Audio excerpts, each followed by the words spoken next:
भैया से मैंने बात करी, परेशान होने की ज़रूरत नहीं है, पुलिस स्टेशन चलते हैं। तो पुलिस स्टेशन गए, तब उनसे बात करी कि ऐसा-ऐसा कोई सीन है इस तरीके का, और पूरा जो भी चैट वगैरह थी सब देखी उन्होंने।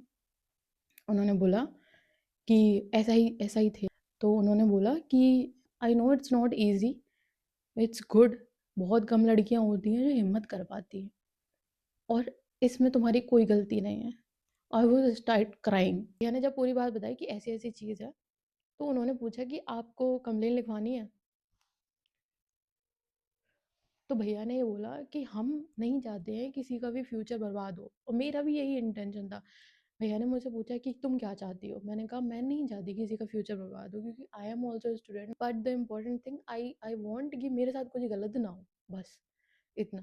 तो भैया ने बोला कि आप उनको समझाओ, और इस तरीके से, तो कंप्लेन तो हम आज भी लिखवा सकते हैं, कंप्लेन हम 2 दिन बाद भी लिखवा देंगे अगर हमें कोई प्रोग्रेस नहीं दिखेगी तो। लेकिन हम नहीं चाहते हैं किसी भी बच्चे का फ्यूचर बर्बाद हो। आई नो कि वो इतने इतने बड़े नहीं हैं, शायद वो इतना नहीं समझ पा रहे हैं कि जो वो रेफरेंसेस दे रहे हैं जिन एक्ट का या जिन धाराओं का, उनको खुद भी पता है कि वो चीज़ें क्या है एक्चुअली। अटेम्प्ट टू मर्डर, जब आप एक रेप थ्रेट दे रहे हो, तो आप कौन सी क्रिमिनल ऑफेंसेस के लिए जा रहे हो, ठीक है?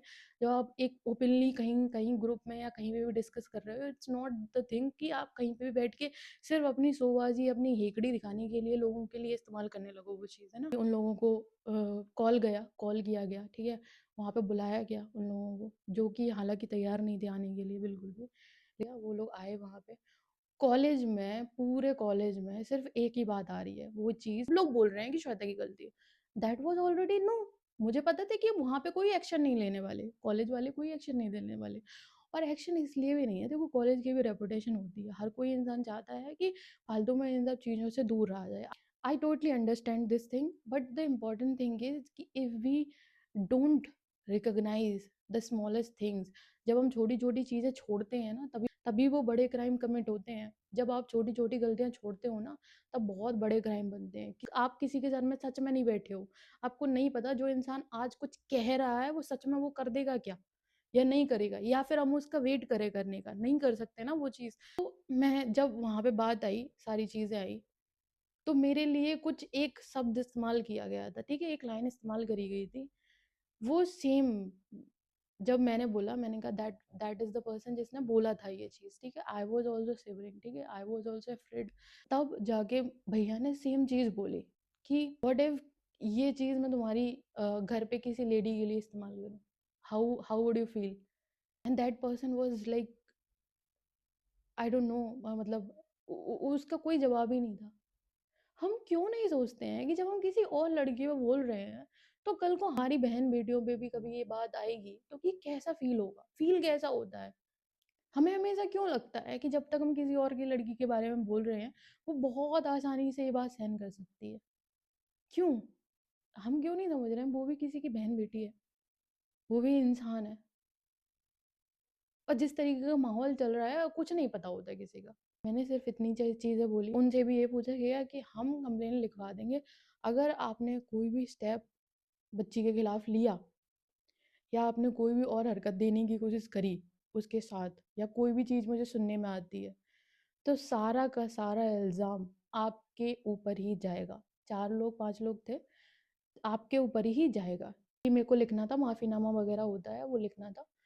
तो जब सारी चीज़ें वो पूरी बैठ के जब वहाँ पे बात हो गई, और इन लोगों ने, सब लोगों ने सॉरी बोल दिया मेरे को, तो बात सॉरी की नहीं थी, सच में बात सॉरी की नहीं थी, बात सिर्फ़ इतनी थी कि वो चीज़ बढ़े नहीं, पता नहीं है कुछ भी, ठीक है? मैं अपने लिए सिक्योरिटी चाहती थी, बस वही चीज़। और जब वहाँ पे जो मैम थीं, वो उन्होंने सिर्फ़ एक चीज़ बोली, वो ये कि it was not easy for you. मेरे को बोला कि आप बहुत करेजियस हो। मुझे नहीं लगता है कि मैंने अपने करियर में बहुत ज़्यादा ऐसी लड़कियाँ देखी हैं जो इतने इनिशियल स्टेप पे आके अपने आप के लिए खड़ी हो पाती है। मैंने कहा ma'am I don't have any option. भैया ने बोला कि शी आल्सो डूइंग प्रिपरेशन और something, so she already know her rights. They said we good, आप शायद अवेयर भी हो इस तरीके से। मैं चाहती भी हूँ कि बहुत सारी लड़कियाँ जिनको सच में नहीं पता होता है कि जब उनके साथ कुछ गलत होता है, तो उनको कहाँ जाना है, कैसे करनी है। हालाँकि हम सारी व्यवस्थाएँ प्रोवाइड करते हैं कि किसी भी लड़की के साथ कुछ गलत होता है, वो आके हमें बता सकती हैं, हमें कंप्लेंट करवा सकती हैं। We will take care of everything, but normally लड़कियां नहीं डर की वजह से बाहर निकल पाती। That is the harsh reality. हमें नहीं पता होता है। और आई थिंक अगर मेरे भाई भी नहीं होते वहाँ पे, तो शायद मैं भी कितनी हिम्मत कर लेती। आई थिंक मुझे राइट पता थे, बट ये इंडिया है। यहाँ पे पावर और बहुत सारी चीज़ें चाहिए होती हैं आपकी अपनी बात, सही बात पहुँचाने तक के लिए भी। ये कोई भी डिनाई नहीं करेगा इस बात के लिए, और शायद मेरा भाई उस टाइम पे साथ था, और ये सारी चीज़ें इतनी सुनवाई हुई वहाँ पे। वहाँ पे जब पूरा केस वगैरह उन लोगों ने भी माफ़ीनामा वगैरह लिख के दिया, और यही बोला कि अगर कोई भी और कंप्लेंट आती है तो आपके आपके नाम से ही रजिस्टर्ड हो जाएगी। कि मेरी फैमिली का मेरे ऊपर सपोर्ट था, वो जानते थे कि मैं कैसी हूँ। बट एवरी अदर गर्ल, लड़कियों के साथ ऐसा होता है। हर बार जब आप कुछ चुपचाप सहन करते हो, वो सिर्फ एक चीज़ बताता है, वो ये कि जो इंसान आपके साथ गलत कर रहा है ना, वो करता रहता है, वो नहीं रुकता। कि आप कुछ लड़ पाओगे अपने हक के लिए या सही और गलत के लिए, तब भी आप खड़े होते हो। कॉन्फिडेंस वो हर स्टेप लेने से आता है जब आपके साथ गलत हो रहा है, आपको खड़ा होना पड़ेगा। और शायद इतने बुरे वक्त में शायद मेरी फैमिली ही थी जो मेरे साथ थी, और मेरे दोस्त। उसके बाद मैंने उस टाइम पे दोस्ती का सही मतलब समझा। कोई भी इंसान नहीं था जिसने मेरा साथ दिया हो, सच में किसी ने भी मेरा साथ नहीं दिया। मेरे को ये समझ में आया, भाई दोस्ती वोस्ती कुछ नहीं होती है। बहुत रेयर ऑफ द रेयरेस्ट लोग होते हैं जो आपके साथ खड़े होते हैं इतने बुरे वक्त में भी। लेकिन मैं थी कि भाई मेरे को था कि भाई मुझे लड़ना है भाई अपने लिए। अगर शायद आगे भी बढ़ता ये केस, तभी भी मैं लड़ती अपने लिए। और यही चीज़ है, यही मैं सब लड़कियों को बोलना चाहती हूँ। एक बात बताइए, ये जब इवेंट मेरे साथ में हुआ, जब अटेम्प्ट टू मर्डर या फिर ये सारी चीज़ों की बात हो रही है, 300 302 और या ये इस तरीके के वर्ड इस्तेमाल किए जा रहे हैं खुला, तो आपको क्या लगता है कि अगला स्टेप अगर मैं आवाज़ नहीं उठाती तो वो क्या हो सकता था? अब सोचो खुद कि कितनी शर्मिंदगी वाली बात है कि हमें सिर्फ़ और सिर्फ़ अपना दबदबा दिखाना होता है। हमें सिर्फ़ और सिर्फ़ अपने आप को शेकी दिखानी होती है। We used to treat girls like this. हम उन्हें पहले तो हमने उन्हें क्या मान रखा है वो तो अलग ही छोड़ दो। लेकिन हम उन्हें ये भी भूल जाते हैं कि वो इंसान है। हम उन्हें ये भी भूल जाते हैं कि हम उनको बोल क्या रहे हैं। एक ऐसा स्टेटमेंट जो आपको बहुत नॉर्मल लगता है, एक लड़के को शायद नॉर्मल लगेगा गाली-गलौज करना या फिर इस तरीके से, लेकिन आप पर्टिकुलर चीज़ें, आप अटेम्प्ट टू रेप, ये बहुत ऐसी चीज़ नहीं है कि आप खुले में आप सिर्फ़ अपने आप को चौड़ा दिखाने के लिए आप किसी को बोल दो, ठीक है? सच में ये 2 साल लगे हैं, इट्स नॉट ईज़ी मोमेंट कि मैं आपको ऐसे ही बता रही हूँ।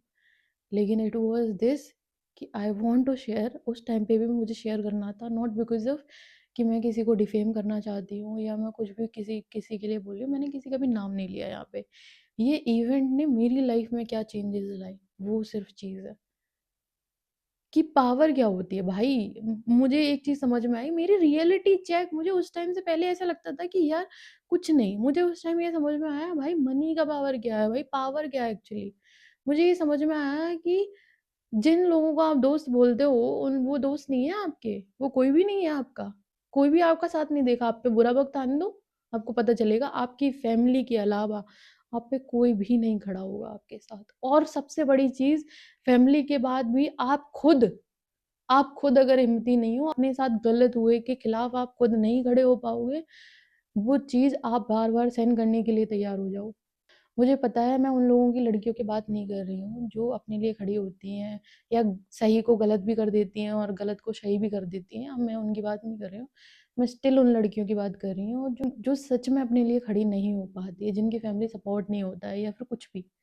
लेकिन मैं ये बोल रही हूँ कि फैमिली सपोर्ट ना भी हो ना, थोड़ा टाइम लगेगा, थोड़ी हिम्मत चाहिए, खड़े हो जाओ, सच में। बेहतर है कि आप कहीं ऐसी जगह फँसो जहाँ पे कुछ भी बचे ही ना, आप बचाने के लिए इससे पहले खड़े हो जाओ अपने। हालाँकि जब ये इवेंट हुआ उसके बाद उन लोगों ने आके मेरे को सॉरी बोला। एक इंसान ने बोला था, and I was that person कि भाई इंसान को अगर अपनी गलती का एहसास है तो उसको माफ़ कर दो। बस यही चीज़ होती है कि आप हमेशा अपना बड़ा दिल रखो, हमेशा चीज़ है। लेकिन trusting somebody, no, never do that again. मतलब वो मत करना। कि जब ये इवेंट मेरे साथ में हुआ ना, और जब मैं वापस दूसरे दिन, जब दूसरे तीसरे दिन कॉलेज गई, हालाँकि उन लोगों को कॉलेज से रस्टिकेट कर दिया गया था कुछ टाइम के लिए, 1-2 हफ्ते के लिए। जब मैं कॉलेज गई ना, तो सब लोग मुझ पे ब्लेम कर रहे थे कि तुमने गलत किया, तुमने कॉलेज का नाम बर्बाद कर दिया, ऐसा-वैसा। लेकिन जब मैंने पूछा कि एक्चुअल में हुआ क्या था मेरे साथ में, क्या इवेंट क्या पता है आपको? 90% ऑफ द टीचर को ये नहीं पता था कि मेरे साथ क्या हुआ है, and they are judging me. We are very easy ना, कुछ भी सुनो, लड़की है, इल्ज़ाम लगा दो। दिस इज़ नॉट डन यार। How long we can defame girls only? लड़की के साथ गलत हो गया, कपड़े नहीं पहने थे। लड़की के साथ गलत हो गया, बाहर क्यों निकली? लड़की के साथ गलत हो गया क्योंकि इतनी रात में क्यों जा रही हूँ? आई एम द पर्सन 24/7 मैं घर में रहती हूँ। 2-2 3-3 महीने तक भी मैं घर पे रह सकती हूँ। मैं बाहर नहीं निकलती। मैं अपनी पढ़ाई करती हूँ, मैं अपनी लाइफ़ पे, करियर पे ध्यान दे रही हूँ। ज़्यादा लोगों से उठना-बैठना मुझे पसंद नहीं है। इंट्रोवर्ट और मुझे बहुत प्राइवेट रहना पसंद है। तो सिर्फ़ यही चीज़ है कि जब आप किसी पे ये बोलते हो ना कि लड़की की गलती है, लड़की की गलती है और लड़की डरती है। हाँ, लड़की डरती है क्योंकि सेफ्टी नहीं है, सच में। ये कंट्री सेफ्टी दे ही नहीं सकता लड़कियों को। That is I I completely known. और शायद हर लड़की ने सबकॉन्शियसली ये बात मान ली है कि गलत हो जाएगा अगर वो गलत टाइम पे बाहर निकलेगी, गलत कपड़े पहनेगी। हम सबको पता है ये चीज़। हम सब बहुत सोच समझ के चलते हैं। मैं हमारी जैसी मेरी जैसी लड़कियों की बात कर रही हूँ। हम सब बहुत सोच के चलते हैं, क्या पहन के जाना है, क्या क्या कहाँ खड़े होना है, किस तरीके से, ठीक है? हमारे 5 सेंसेस के अलावा हमारे 6 सेंसेस बहुत ज़्यादा चल रहे होते हैं, हर जगह। हम हर जगह सर्वाइवल मोड में होते हैं, कहीं कोई देख तो नहीं रहा है, कहीं कुछ कुछ तो नहीं हो रहा। जब आप ये कहते हो ना कि हाँ, लड़की के सामने भाग के बाहर आगे निकल जाओ और क्या बोलूँ मैं कि भाग के निकल जाओ उससे क्या डरने की बात है? हाँ, बिल्कुल नहीं डरने की बात है। किसी को भी नहीं डरना चाहिए एक्चुअली किसी से। लड़के को भी लड़की से नहीं डरना चाहिए और लड़की को भी लड़के से नहीं डरना चाहिए। मेरे पास ऑप्शन था, मैं कंप्लेंट फाइल कर सकती थी।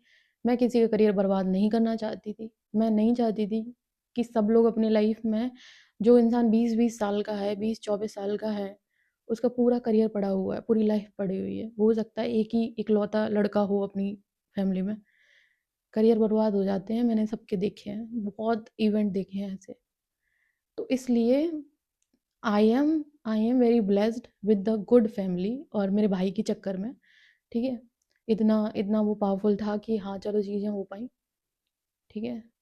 बट प्लीज़, प्लीज़ अगर कुछ गलत होता है, इससे पहले कि चीज़ें वर्स्ट हो, अपने लिए खड़े हो। इस वीडियो बनाने का सिर्फ़ एक सिनेरियो है, वो ये आप समझो, गलत किसी के साथ भी हो सकता है। आपने कुछ गलत किया या नहीं किया। उस दिन जब मैं पूरी रात नहीं सो पाई, जब मेरे हाथ-पैर काँप रहे थे, मुझे नहीं समझ में आ रहा था। I was a normal girl, even if I am a very tough and confident girl. आप मुझे किसी भी परिस्थिति में नीचे नहीं दिखा सकते। आप मुझे नीचे नहीं बुक फ़ील करा सकते। I was that in confident girl. But जब कुछ ऐसा इवेंट होता है ना, आई ऑल्सो फ्रीक्ड आउट। मुझे भी डर लगता है, हर लड़की को लगेगा। कोई भी नहीं चाहता किसी के साथ ऐसा कुछ हो जाए। और सच बात ये है कि मेरी गलती नहीं थी। चाहे 1 इंसान बोले, चाहे 10 इंसान बोले। लड़कों के ईगो इतने फ्रजाइल हैं कि अगर लड़की उनसे बोल देती है ना कि भाई this is wrong, you can't do this, you can't treat me like this. They thought कि भाई हर लेके लड़की तो मेरे, मैं तो कुछ भी बोलता हूँ तो सुन लेती है, ये क्यों नहीं सुन रही? ये क्यों नहीं वैसी है? उनकी ईगो पे लग जाता है। इतना फ्रजाइल मत रखो ego, as a man also. मेरा भी भाई है, मैं भी उसको आज ये सिखा रही हूँ कि हाउ इम्पोर्टेंट इमोशंस आर। ये इवेंट ने जितना मुझे सिखाया है ना अपनी लाइफ में, शायद इसके स्पिरिचुअल एंगल से आपको एक और सीख मिलेगी बहुत बड़ी। लेट मी नो एंड बस बाय।